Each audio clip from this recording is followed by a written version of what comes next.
¿Qué tal, amigos? Para poder quitar el módulo del aire acondicionado y calefacción, simplemente hay que quitar el protector del radio y del mismo módulo de aire acondicionado, que viene sujetado con dos tornillos en la parte de arriba y dos tornillos en la parte de abajo, medida 7 milímetros.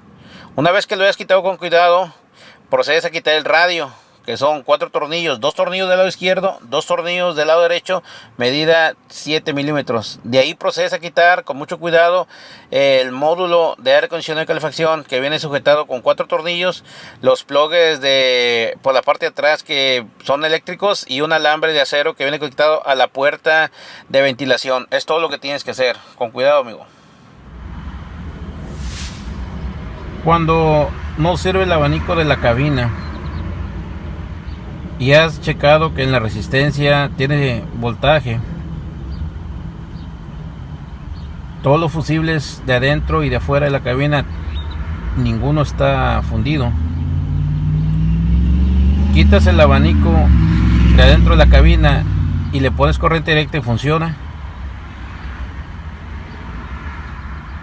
Y has checado que hay corriente en el switch de velocidades y aún así no funciona el abanico de la cabina. Viene siendo el switch de control de las velocidades, que en un Nissan 2007, 2012 y un Nissan Q siempre se dañan.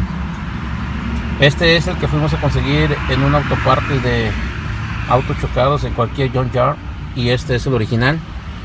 Y conseguimos un estéreo que lo vamos a cambiar por el botón que le hace falta en el número 3 a un buen precio. Las dos partes nos costó $150 y el resultado va a ser satisfactorio porque vamos a tener calefacción y aire acondicionado y un buen estéreo.